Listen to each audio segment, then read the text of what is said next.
अस्सलाम वालेकुम viewers. I am pharmacist Abiullah. Viewers, आज की वीडियो में हम बात करेंगे बहुत ही इंपॉर्टेंट टॉपिक के बारे में। वो टॉपिक है ड्रग रेजिस्टेंस या एंटीबायोटिक रेजिस्टेंस या एंटी माइक्रोबियल रेजिस्टेंस AMR। इसके डिफिनीशन के ऊपर बात करेंगे सबसे पहले। फिर इसके जो बैक्टीरिया में जो चेंजेस या कोई भी माइक्रो ऑर्गेनिज्म है उसमें जो चेंजिंग आते हैं इसके ऊपर बात करेंगे। इसमें जो म्यूटेशन, इसके बॉडी में जो म्यूटेशन हो जाती है इसके ऊपर बात करेंगे। और उसके काजेज़ के ऊपर बात करेंगे कि ड्रग रेजिस्टेंस का काजेज़ क्या है। और लास्ट में प्रिवेंशन के ऊपर बात करेंगे कि ड्रग रेजिस्टेंस को हम कैसा प्रिवेंट कर सकते हैं। सबसे पहले आते हैं दोस्तों ड्रग रेजिस्टेंस की डिफिनीशन के ऊपर। ड्रग रेजिस्टेंस का मकसद ये है जब हमें कोई भी बीमारी हो, जब ह्यूमन बॉडी को कोई भी बीमारी हो, जब बीमारी के लिए हम ड्रग लेते हैं, मेडिसिन लेते हैं, टेक करते हैं कि ये बीमारी ठीक हो जाए, कि मज़ीद बढ़े नहीं, या जिस माइक्रो ऑर्गेनिज्म की वजह से होते हैं वो बिल्कुल किल हो जाए, इसका जो ग्रोथ है वो स्टॉप हो जाए। लेकिन जब ये माइक्रो ऑर्गेनिज्म ड्रग के अगेंस्ट रेजिस्टेंस शो करे तो उसी कंडीशन को ड्रग रेजिस्टेंस का कहा जाता है।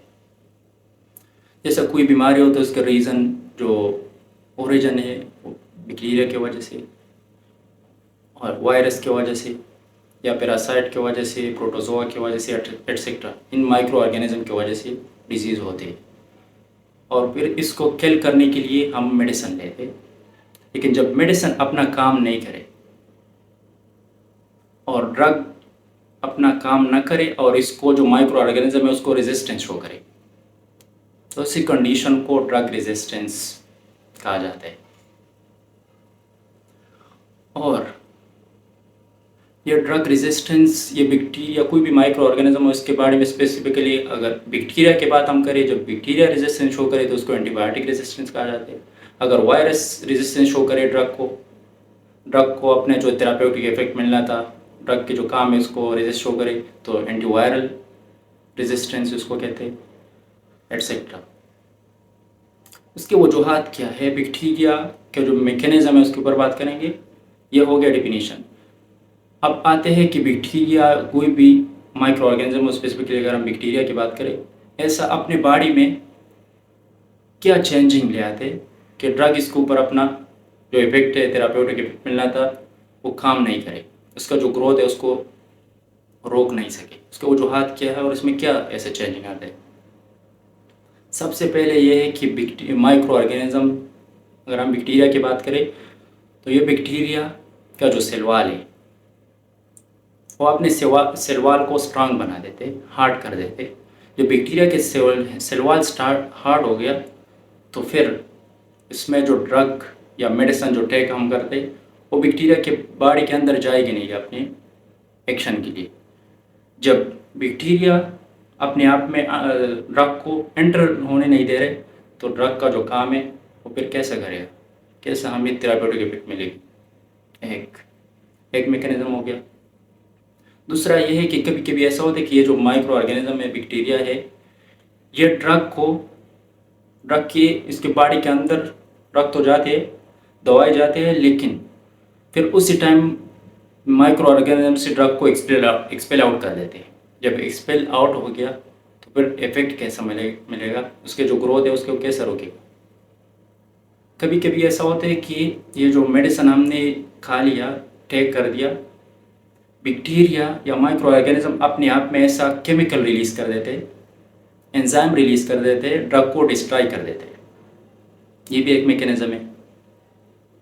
और ड्रग के जो है माइक्रो ऑर्गेनिज्म कभी कभी अपने स्ट्रक्चर में चेंजिंग ले आते हैं। जो क्रोमोसोम का जो स्ट्रक्चर है या राइबोसोम का जो स्ट्रक्चर है, कुछ ड्रग राइबोसोम के ऊपर इफेक्ट करते हैं, कुछ क्रोमोसोम के ऊपर DNA रिप्लिकेशन को कुछ रोकते हैं। लेकिन माइक्रो ऑर्गेनिज्म राइबोसोम के स्ट्रक्चर में चेंजिंग ले आते हैं तो ड्रग अपना इफेक्ट नहीं कर सकते।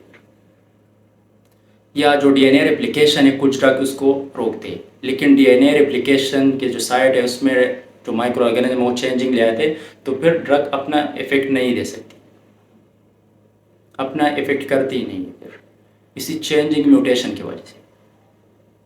ये हो गए बैक्टीरिया के चेंजिंग, माइक्रो ऑर्गेनिज्म के बॉडी की चेंजिंग किस वजह से ड्रग अपना इफेक्ट नहीं दे सकती। अब आते हैं काजेस के ऊपर कि ड्रग रेजिस्टेंस के काजेस क्या है, ये किस वजह से होते हैं। एक तो ये है कि बगैर प्रिस्क्रिप्शन की, विदाउट प्रिस्क्रिप्शन की एंटीबायोटिक्स को यूज़ करना। जब आपको माइनर सा इशू है, माइनर कॉमन प्रॉब्लम है और आपने हाई एंटीबायोटिक्स खाना स्टार्ट कर दिया, तो इसके नतीजे में जो इससे पहले डिस्कस कर दिया कि बैक्टीरिया अपने आप में चेंजिंग लाएगा, फिर ड्रग को रेजिस्टेंस शो करेगा। एक तो ये विदाउट प्रिस्क्रिप्शन मेडिसिन यूज़ करना।